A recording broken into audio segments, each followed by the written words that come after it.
வணக்கம் உறவுகளே, எல்லாரும் எப்படி இருக்கீங்க? இன்றைக்கி ஒரு சின்ன தகவலை அவங்க கூட பகிர்ந்துக்கணும் அப்படின்னு நினச்சேன். அதுக்காக தான் அந்த பதிவு.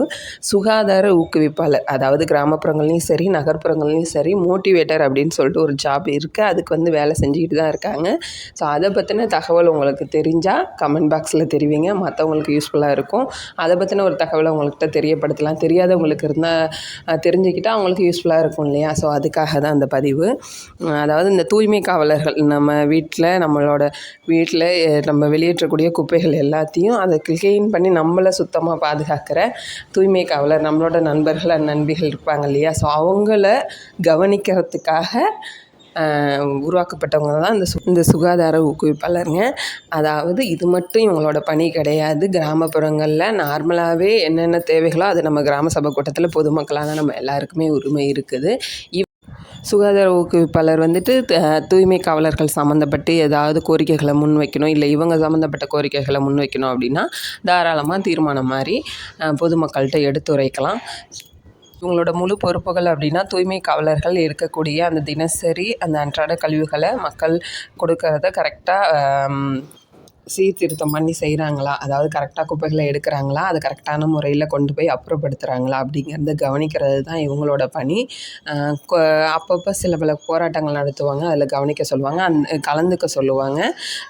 பிசி வீடியோ கால் அது மாதிரிலாம் அந்த ஜாப்பை பற்றின டீட்டெயில்ஸ்லாம் சொல்லும்போது அந்த விசி வீடியோ காலில் நம்ம கலந்துக்கணும். போராட்டமே எதுக்காக அப்படின்னா சில சம்பள உயர்வுகள், சில பல கோரிக்கைகளை வச்சு அந்த போராட்டங்கள்லாம் வைப்பாங்க, அதுக்கு கலந்துக்க சொல்லுவாங்க.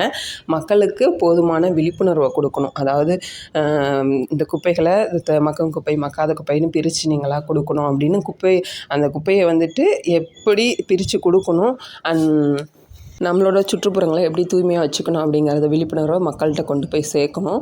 அதுவுமே இவங்களோட வேலை தான். இதுக்கான மாதாந்திர ஊதியம் பார்த்திங்கன்னா இப்போ ரீசெண்டாக தான் ஒரு 4-5 மாதமாக மாதம் ஒரு 2000 ரூபாய், ஒரு மாதத்துக்கு 2000 ரூபாய் அப்படின்னு சொல்லியிருக்கிறாங்க. மெமோலாம் கொடுத்துட்டாங்க. அதுக்கான பேங்க் பாஸ்புக் எல்லாருக்குமே வாங்கி என்ட்ரி பண்ணிட்டாங்க. அந்தந்த பஞ்சாயத்து செக்ரட்டரிக்கிட்ட இது சம்மந்தமான தகவல்களை தெரியப்படுத்தி சேல்ரி போட சொல்லிட்டாங்க. ஸோ இப்போ ஒரு 5-6 மாதம் கிட்ட தான் சேல்ரி. ஒவ்வொரு பிளாக்லேயும் ஒவ்வொரு மாதிரி, ஒரு சில டிஸ்ட்ரிக்டில் ஜனவரிலேருந்தே சேலரி கொடுக்க சொல்லியிருக்காங்க, ஒரு சில டிஸ்ட்ரிக்டில் மார்ச் அப்போலேருந்து ஸ்டார்ட் பண்ண சொல்லியிருக்காங்க.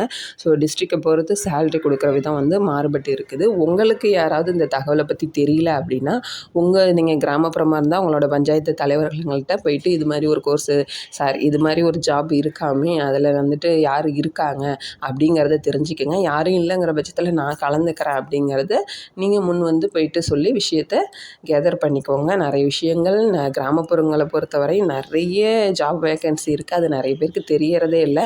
மோட்டிவேட்டரா அப்படின்னா என்னன்னு சொல்லிட்டு கேட்குறாங்க. சிஆர்பி, சிஎஸ்டி நிறைய ஜாப் வேக்கன்சி இருக்குது. இன்னும் மற்ற தகவல் ஏதாவது வேணும்னா சொல்லுங்கள். வேலைவாய்ப்பு சம்மந்தமாக கிராமப்புறங்களில் என்ன இருக்குதுன்னு சொல்லிட்டு அதுக்கு தனியாக நான் வீடியோ போஸ்ட் பண்ணுறேன்.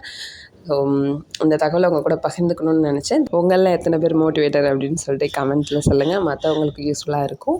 அண்ட் உங்களுக்கு இதை பற்றின டீட்டெயில்ஸ் தெரியல அப்படின்னா வீடியோ பார்த்துட்டு உங்களோட தலைவர்கிட்டையோ உங்களோட பஞ்சாயத்து செக்ரட்டரியோ டீட்டெயில்ஸ் கேட்டு தெரிஞ்சுக்கோங்க, ஜாயின் பண்ணிக்கோங்க. பிடிச்சிருந்தால் லைக் பண்ணுங்கள். நன்றி, வணக்கம்.